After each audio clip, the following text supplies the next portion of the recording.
Hi Triathlon Queensland community, thanks for joining us for the Triathlon Queensland Education Series, and tonight's topic, why the athlete brand is so important and why athletes need to know and should know it.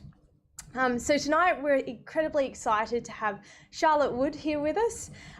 She is from the Brand Builders and a co-author of the Athlete Brand. She'll be sharing with us why it's so important for athletes to know their brand, what it is, and how it can help engage sponsors as well. We would love to hear from those who are watching live your questions, so please post them in the comment section and Charlotte will get to them at the end. So without further ado, I'll pass on to Charlotte. Thank you. Hi everyone, I'm so excited to be here tonight talking to you all. Thank you for having me, Triathlon Queensland, and thank you for tuning in and watching this presentation, this webinar. So tonight we'll be talking to you about Athlete Brand, what it is, why it matters, and how you can benefit from it. It's a really fun subject. We're going to try and have fun with it, keep it exciting. Don't get bored at any point. I will, at intermittent points, bring in some corny bad jokes that you will not laugh at, but you can laugh at me as I'm making my bad jokes. And we'll just have fun with it and talk about what Athlete Brand is and how it can impact your life and perhaps how it can impact people around you too, if that's something that you're interested in. So first things first, let's take a look at what a brand is. And you might be thinking, I thought we were talking about Athlete Brand. Why are we bringing in brand? Well, really when we think of what Athlete Brand is, it's personal brand. And personal brand is very closely related to brands. So if you're thinking of companies like Lego and Nike and Adidas, they're all brands. And while they're not personal brands, they can help us understand the fundamentals of what personal brand is and what goes into making a brand. So first up, what is a brand? It is really the personification of a product or a business, and it's used to communicate some sort of information to an audience. Sounds a little bit academic and boring, so here's really what goes into that. And it's a highly visual medium. If you think of brands, it's probably the first thing that you think of. So colors and logos and mascots, they're all part of what a brand is. And that's why a lot of the time when we're thinking about personal brand and athlete brand, we associate them with colors and logos and that sort of stuff, and that's all we think that brand is, but really it's quite a bit deeper than that, and there's more to it. And so another part of what brand is it's about the messages that they convey. So what are they saying? What are they trying to get across to you?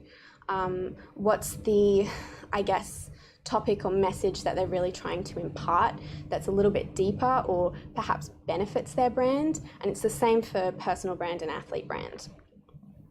And then the other thing is it's about the words that they use. So what's the sort of language that they're using? What's the theme of that language? Is it positive? Is it uplifting? Is it young and fun and quirky? Do they use words like lit? And what are some of the other youthful words that are going on at the moment? Fire and I can't even, those sort of things, or maybe they're completely out of date and they were just cool when I was young or younger. But you know, those sort of things are what we're thinking about when we're looking at what a brand is. It's also about the brand being unique. So while McDonald's and Hungry Jack's and Burger King and KFC might all share quite a few similarities, and we might think of them as being almost sort of copycats of each other, they're all unique in their own way, and every brand is, even if they're trying to copy another person's brand or another company's brand.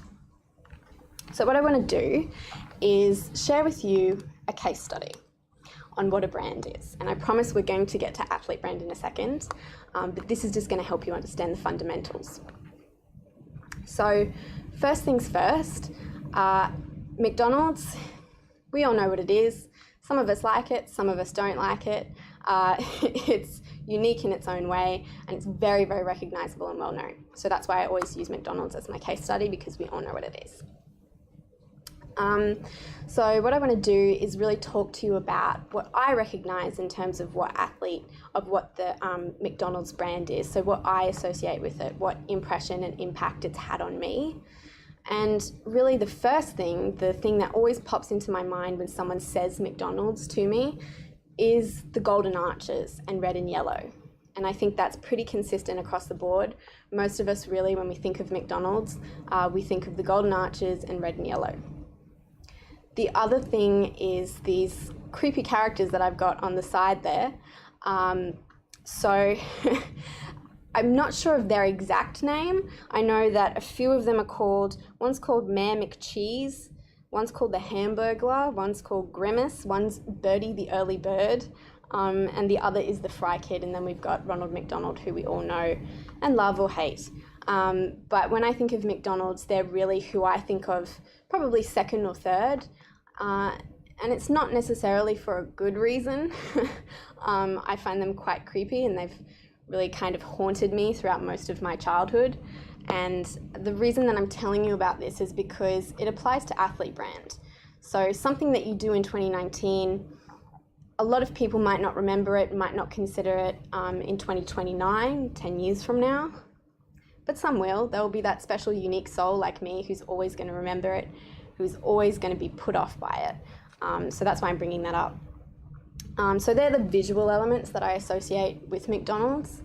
And then some of the words that I really associate, or really the word that I associate with McDonald's is happy, which I'm sure a lot of you probably associate with McDonald's too.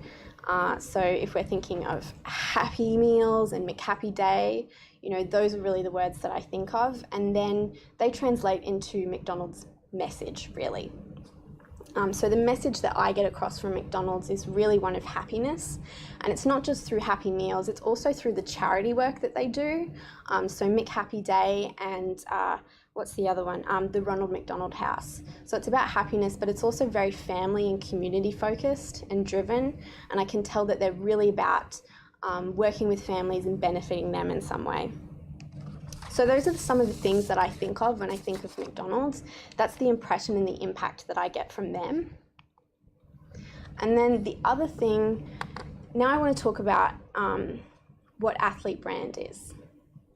So your athlete brand is really the impression that you make and the impact that you create. Sounds maybe vague and confusing to you, so I'm going to put it in really simple terms. My little sister, I was having this conversation with her just a few weeks ago, and she was asking me, what is a brand? I don't get it. What's this personal brand thing that you keep talking about that you do at work? What is it? And I said, well, you know, it's about, you know, impressions and impact, and it's about, you know, colors, and it's also about what you stand for and what your passions are and what your interests are.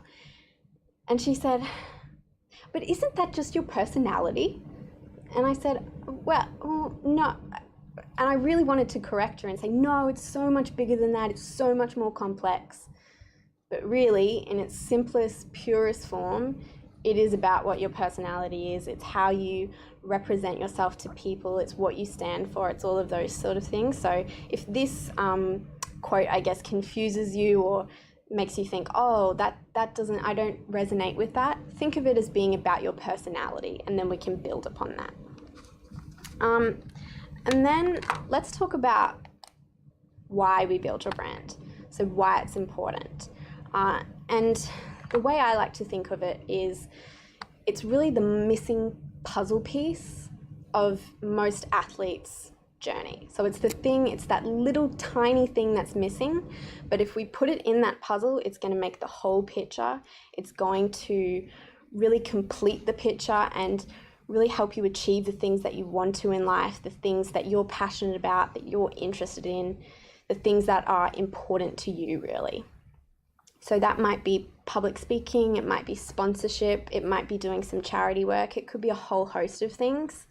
But it really is, it's that missing puzzle piece. So what some of those missing puzzle pieces could be really are growing your profile. So if you want to be known for something, if you want to get a huge social media following, or be able to fill a room full of people or a crowd full of people, maybe at your next event or competition, this can help with that, because you're going to be probably creating some great content, creating a great network for yourself, all those sort of things, and they're really going to help you build your profile. It can also help with scholarships and grants, as well as paid public speaking opportunities. So if you're doing sponsorship, you can align it with that. But also, in part of your brand, what we do is we look at what your message is and what you want to talk about and what you want to get out into the world with people. And that can really help with public speaking, because then you've got things to talk about. It can also really help with your confidence levels. So public speaking is scary for everyone, even for paid public speakers who do it every single day, who've had hours and hours and hours of training. It's scary, but building your brand and really knowing what you're about and what you want to talk about and how you stand in a room and how you present yourself to people can really help boost your confidence and take away some of that stress and that fear. It can also help with employment. So if you're thinking about making a career change or asking for a raise, brand can help with that. Also sponsorship, which we'll touch on a little bit later, as well as carrying a message. So if you've got a cause really close to your heart, maybe like climate change or equal rights, or something like that, building your brand will help with that, because again, you're finding what your message is and you're aligning it with maybe your sports organization's message, your work's message, those sorts of things, or charities that you're really passionate about, and it helps you, I guess, just find what you want to say and how to say it. So then what I want to do is talk through how you build your brand. So we like to think of it as being about these 3 building blocks. Maybe you've seen them before, maybe you haven't. So you've got identify right up at the top, and that's really the fundamental building block. That's the one that holds the other 2 up. And if you're going to do any sort of brand work, you really want to be identifying your brand, because it's going to tell you what you're about, how you represent yourself, all those sorts of things. And in terms of sponsorship, it helps you identify opportunities, identify potential sponsors. It helps you learn how to communicate what you have to sell to sponsors as well. So if you are someone who finds yourself having real trouble selling yourself in networking events and sponsorship meetings, brand can help with that, because it can help make you feel like you're not selling yourself, like you're just having a conversation with them, that you're offering them real value, you know what you're speaking about, those sorts of things. And then the other ones that we've got are communicate and leverage. So communicate is obviously what you're talking about. So it's your brand and how you get that out into the world. Maybe that's on social media mostly for you, but it's also probably going to be in person. That's another one. So maybe doing some public speaking, those sorts of things. That's how you really get your brand out there. You get people to, I guess, realize what you're saying and what you're about. And, you might want to do that through doing some content plans or creating some fun challenges for yourself. There are all ways that you can get your brand out there. And then the other one is leverage. So how do you leverage your brand?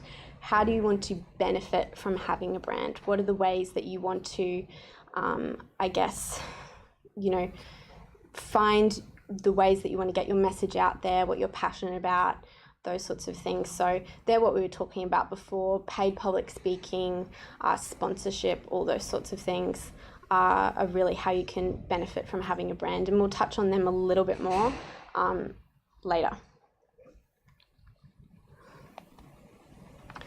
So this is probably what you're all excited about and what you're most interested in, and it is what makes up a brand. What are your brand elements, really? What goes into making a brand? So There's 6 or 7 things that go in there. Firstly, we've got how you want to be seen. So this is really what you want your legacy to be. How do you want people to remember you? How do you want people to talk about you when you leave the room, or in 5 years' time, or in 10 years' time? What are the ways that you want to be seen by people? How do you want your message to be brought to the world? Do you want to be seen as fun and enthusiastic, or as a leader in your sport? What are the ways that you want people to remember you? What's your legacy? So I've talked with a few athletes, and a lot of them say that growing their profile and growing their sport and being a leader within their sport is one of the big ways that they want to be seen. Being a role model, that's one that comes up a lot as well. So, there's all sorts of ways, but really thinking about who you are and what you want your legacy to be is going to help you identify what that area is. So the second thing that we've got is what your interests are. So this isn't just your sport. Obviously, that's going to be one of them. I'd actually say that it's probably one of your passions. But it's also, I guess, what are some of your hobbies? What are the things that you like to do with your family and with your friends? What's your career? Maybe that could be an interest. It could also be a passion. So some things that come up a lot when I'm doing this with athletes are other sports. So like for triathletes, it might be running, it might be, doing other forms of water sports like aerobics, water aerobics. It could be all sorts of things. It could be snowboarding, writing and reading. Those sorts of things come up a lot as well. So you have a think about what your passions are, what your interests are, what do you like to do on the weekend? And the reason that we put this in brand really is because it helps round you out as a person. So it might seem irrelevant because it's not related to your sport, but it is actually really relevant because these are things that make you a whole human being, and really help to round you out as a person and help people see all of who you are, because you're not just an athlete, you're also maybe a mother or a coach or things like that. And when we're looking at sponsorship, this area can really help you identify potential sponsors. Say you're interested in photography or reading, you might want to approach a publishing house and offer some in-staff or in-house coaching for them, motivational sessions for them, maybe some sessions showing them how to get really fit and healthy. Another thing, if you're interested in photography, you could approach a photographer to get some experience. It doesn't always have to be a financial value that you're getting. You could also be approaching a camera company, I can't remember camera companies off the top of my head, but you could approach a camera company. Those are all sorts of things that you could get from identifying your interests.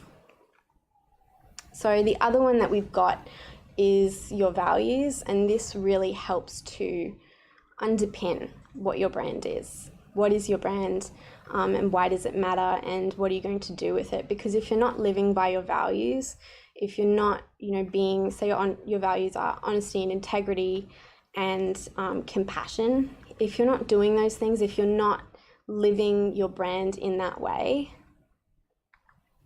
then you're not living your brand. So identifying what your values are, what your personal values are, is really important. We also have your visual style. So you might like to think of this as being about the clothes that you wear, and it is about that. Maybe you really like jeans and t-shirts because it helps keep that fun feel. But it's also about, how do you present yourself in documents and online? What sort of colors do you like to use when you're designing Word documents or social media, that sort of thing? Maybe you're always presenting yourself very professionally, using lots of bright colors. Maybe you really like to use block lines or something like that because you think it looks professional, those sorts of things. And so it can seem like the more vapid of of the elements, but it is important, and sometimes it can have very deep meanings for people. I know I did it with someone last year, and one of the things that came up was they felt like they weren't, I guess, living their brand because they weren't dressing appropriately all of the time, or not necessarily appropriately, but they were always trying to fit in with other people. And that started with their visual style. So instead of wearing clothes that they like to wear, that they really love to wear, actually, they were instead wearing things that the people around them that would like. They'd made a change to a new city, and so they started dressing differently, and they found that that was bleeding into other areas of their life, really. So they started gossiping and stuff like that, which wasn't true to them. It wasn't true to their brand, but they started doing that just because they wanted to fit in. And when they realized that was happening in their visual style and just simply how they dressed, they were able to make that adjustment and, start truly living by their brand. The other thing that we have up there is passions, which I've been talking a lot about. And these are things that are really, truly close to your heart. These are things that hit you in the heart. Things that you are just truly passionate about, and that maybe you want to make some sort of big change in the world. Those are part of your brand. So they could be a charity that you work really closely with. It could be health and fitness. I know that's something that comes up quite a bit. It could be gun violence. It could be reading and writing. Like maybe one of your interests is also your passions because you love to do it so much. Your sport is probably in there as well. And those things, again, are really helpful for identifying sponsors, and also in terms of creating your message, because your message will probably come from either your passions or your values, maybe even your interests or how you want to be seen, maybe a combination of all of them. The other thing we've got up there is your code of conduct. So this is really how you behave, how you speak, how you present yourself in terms of, are you always using, nice words? Are you always being respectful? That sort of thing. They're all part of your brand and part of your code of conduct. And that's really important, because if you're not behaving in a way that's, true to you and true to your brand, you're probably not really on brand, and it can get you into all sorts of sticky situations. You might not get called up for it or get in trouble for it until you've got a huge following, or until you're famous, or you might not hear about people thinking that you're not really living by your code of conduct, but there are still always going to be people who are watching and who are saying that doesn't seem on brand, or I don't want to work with them, or I don't want to engage with what they're doing because I don't like the way that they're behaving in all situations.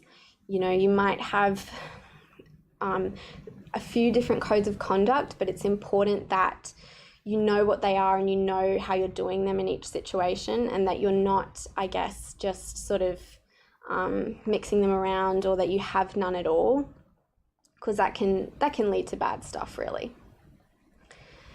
And then the last one is your message. So what do you want to say to people? How do you want to say it? Maybe it's you want to get more kids into sport, you want to change how we talk about health and fitness, and you want to make the focus more on health and well-being rather than on weight and food and that sort of stuff. So this one is probably the trickiest one.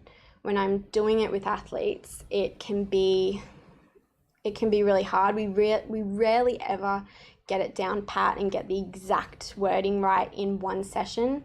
It never seems to happen, because it is a difficult one, because really you're looking at all of what you've done in your brand. You're looking at how you want to be seen. You're looking at your interests, your values, your visual style, your passions, your code of conduct. You're looking at all of that, and then you're packaging it. And you're saying, how do I say this? How do I say what I'm about? How do I deliver that message? So you might have a couple different messages. That's an idea for you as well. You might have 3 or 4, and that's okay. You might have one big message, which could be love or work hard or something like that, something really generic. And then underneath that, you have a few, and you have some that are more specific and really say what that's about. Like, okay, so we're using the example of love. So you've got a couple messages, and one is, I love the way that we can all work together to create global peace and global harmony, or something like that. And then you could have a couple others if you're finding it hard to really just pin down that one message. So these are your brand elements. This is what your brand is. It might seem a little scary, I guess, that if you look at it as just being this sort of one thing, that's what your brand is. But I would encourage you to, because we're going to take comments at the end, to have a think about what some of your brand elements are. So maybe let's look at interests and passions, and just write down what some of your interests and passions are, and we can talk about them and see if there are any similarities, any differences, that sort of stuff.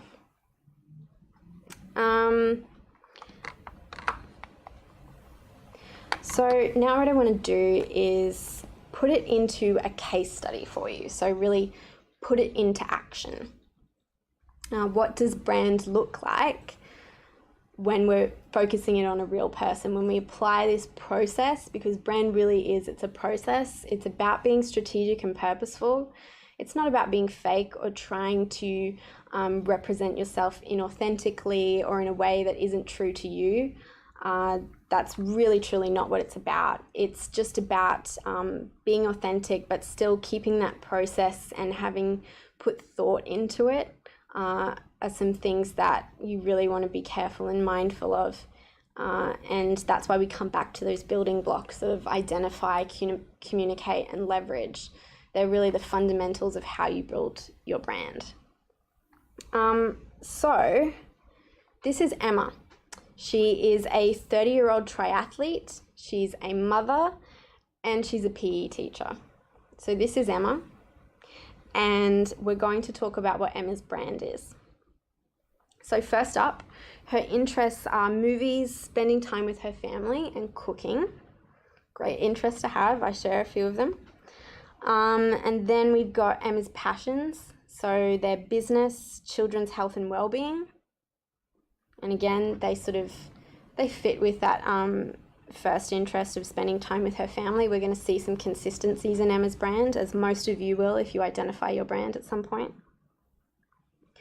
Her visual style is fun with lots of bright colours.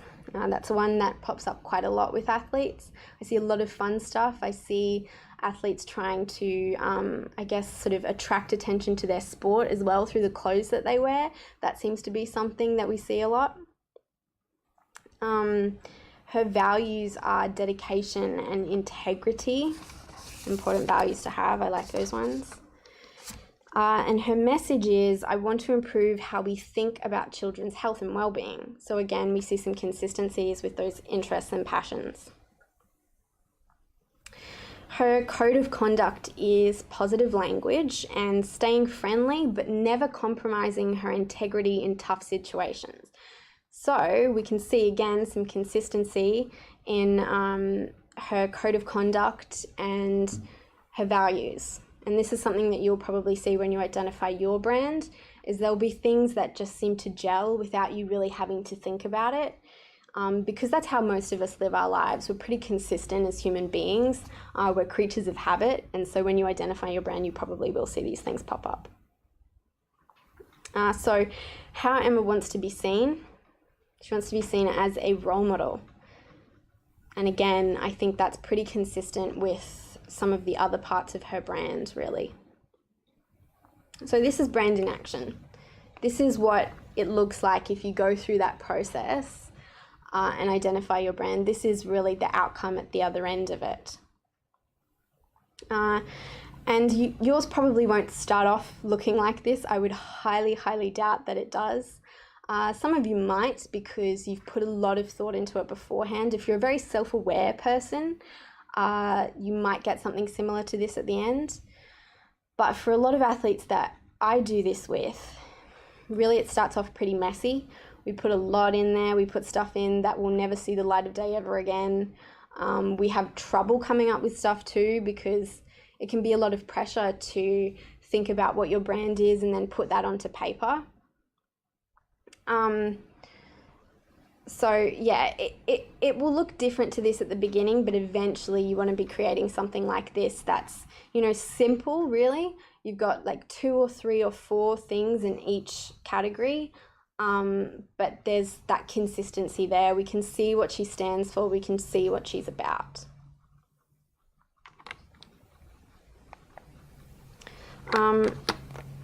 So now I want to circle back to this idea of how you can really leverage your brand, how you can benefit your brand, why we do this, why is it important.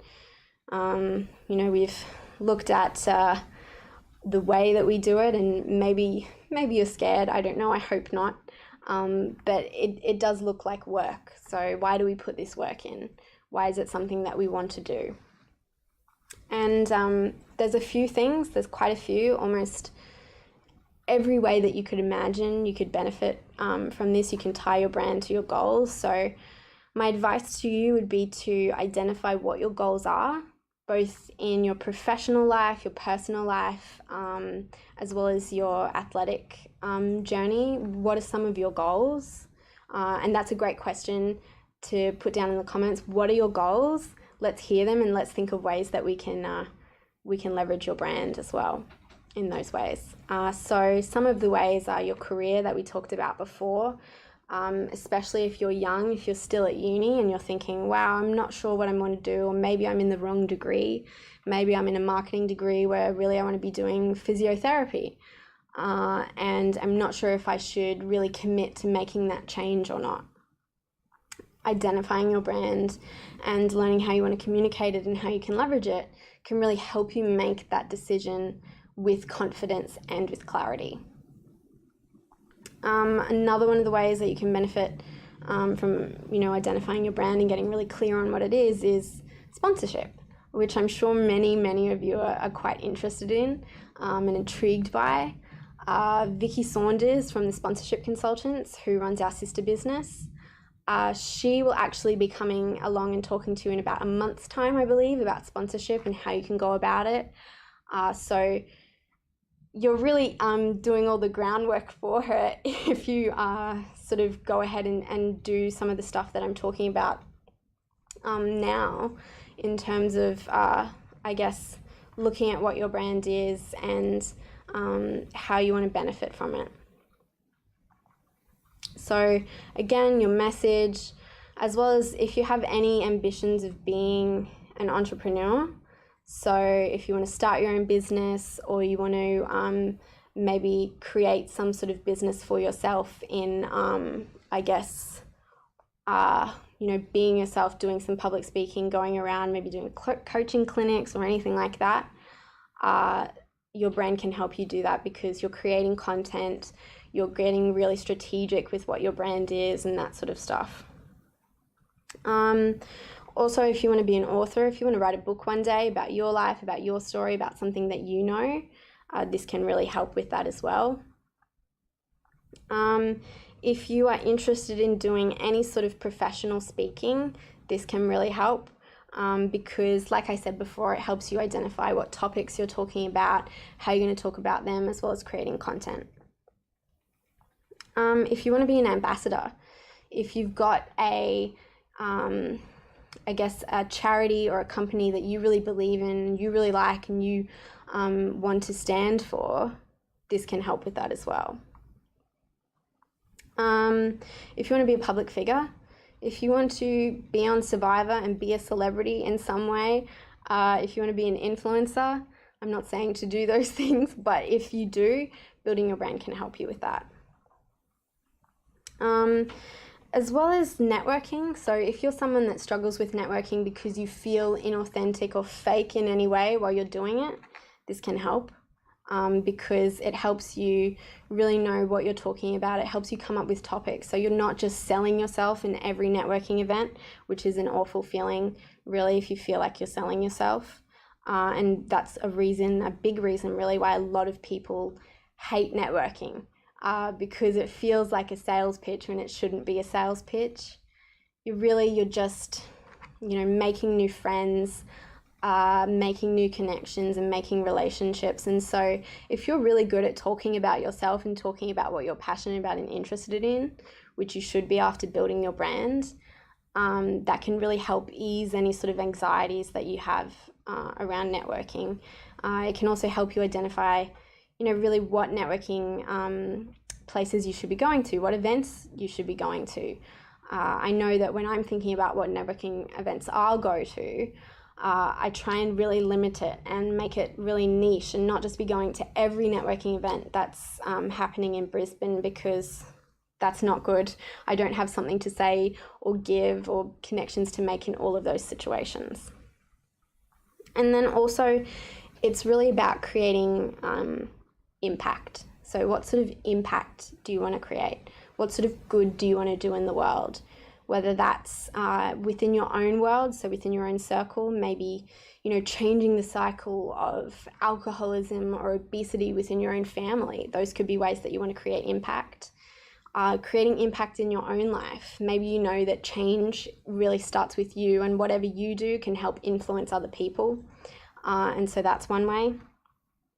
You might also really want to create impact worldwide. You might want to be super influential in terms of charities or climate change or the environment or things like that. So, think about, how do you want to create impact? What impact do you want to create? What are things that you're passionate about? And those are things that you can tie in with your brand.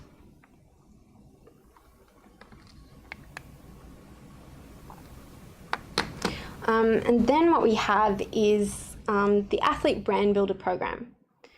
So if you are at all interested in building your athlete brand, if you have been excited or curious or intrigued by anything that I've talked about so far, we do have this Athlete Brand Builder program where we take you through all of the steps. So we look at identifying your brand with you, communicating your brand with you, and leveraging your brand.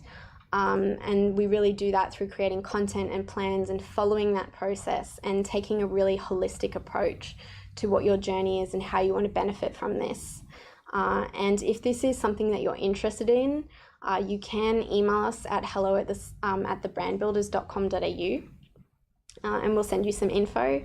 There's also a sign up link. I think it's somewhere around here that you can go to, and we'll send you some info that way if you sign up that way.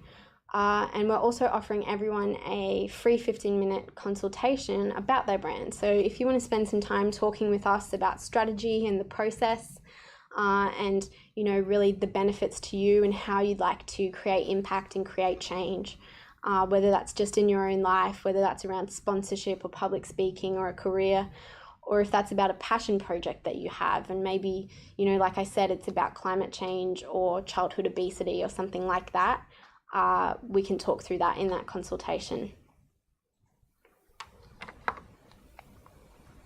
And then, if you are interested in connecting with us, connecting with me, connecting with Vicky, who will be here in just a few weeks, you can head on over to the Athlete Sponsorship Hub. So if you just search the Athlete Sponsorship Hub in Facebook, you'll find us. That is our free community open to everyone who is an athlete or a parent or a support person, maybe a parent or a spouse. And that's where we post stuff about sponsorship, but we also post lots of stuff about brand and how you connect sponsorship and brand together. So if that's something that you're interested in, I would highly recommend. We have a lot of fun in there. We do games. We also do tips and resources and that sort of stuff. And it's also really good if you've got questions about sponsorship or brand, you can post them in there and we'll answer.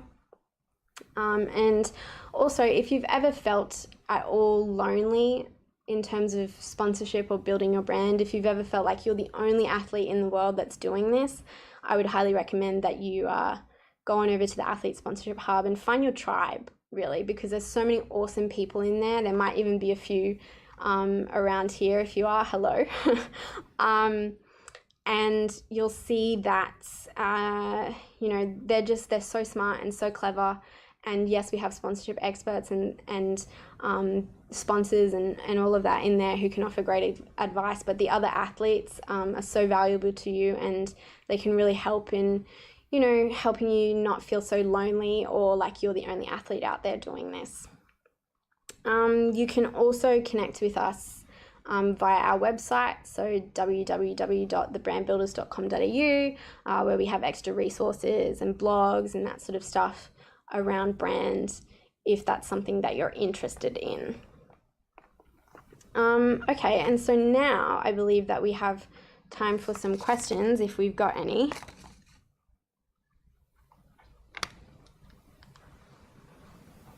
Okay, so for those who already have social media profiles, how do you change your brand without making it look forced? That's a really good question. So it can be hard to make a change, mostly in terms of your own mental state. So probably no one will notice. Not a lot of people will notice, I would say, if you do make a significant change. It's mostly going to be you thinking that everyone in the world is watching, and they're not. It's not that they're not paying attention to you or aren't valuing what you're saying.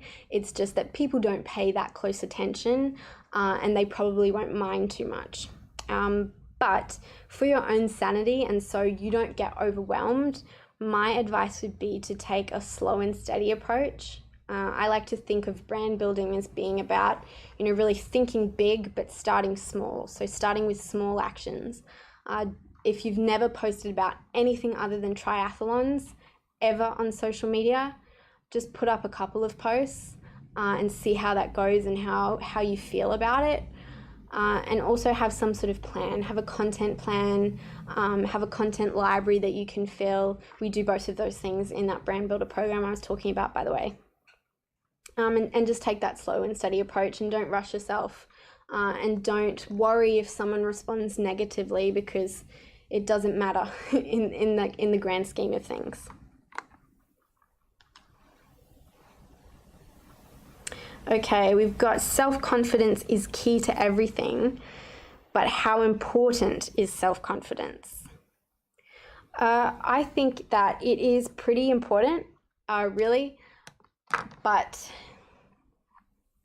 it's not something that we all have. It's not necessarily easy to come by. And I think that if you build your brand and you look at, what you have to say and how you're going to say that, it's really going to help. And fake it till you make it, I think. If you are having trouble with your own confidence, don't worry too much about if other people think that you're not confident or you're not being confident enough. Just try putting yourself out there and seeing how it goes, and practice and practice and practice, and you will get better. When should an athlete start to look at brand? Is it applicable to coaches as well? Really, the best time to start looking at your brand is now. There's no right or wrong time. Whether you're really super young, maybe you're 15, that's a fine time to start looking at your brand. You might want to take, like I said, that slower approach to it. But that's a great time too, because you're really setting yourself up for, things like college applications and job applications and what university you pick and those sorts of things, or if you go to university at all. And then it's never too late to build your brand either. Really, at any point, it's going to maybe offer different benefits to you, and you'll build it in different ways. But if you are coming at it, when you're a little bit later in life, it's actually a perfect time, because you probably know really well who you are and what you have to say. And it's just about putting it into a process and knowing how to say that with more clarity and more confidence.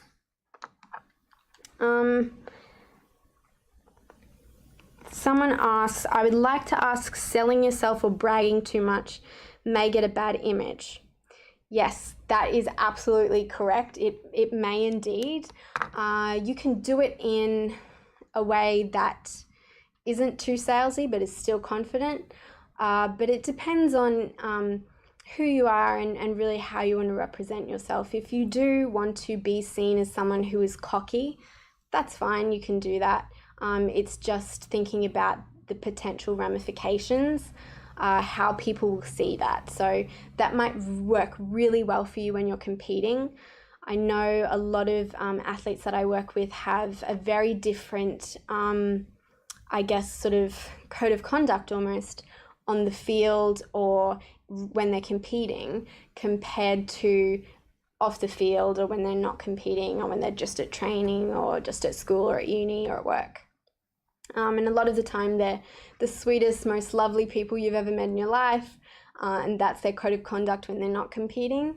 And then when they get out there and they're racing or they're doing any sort of real competition, they're really cocky and they're swearing and all sorts of things, and they become really tough, and that's just part of, you know, how they win and how they conduct themselves on field or in a race.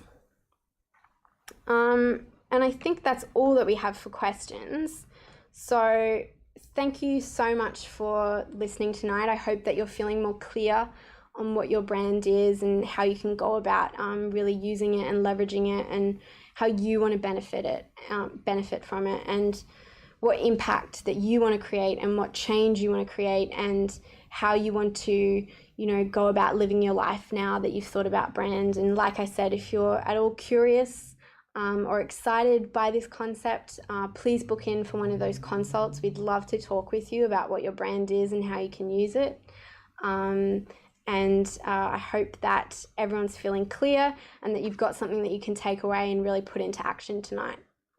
Thanks, everyone.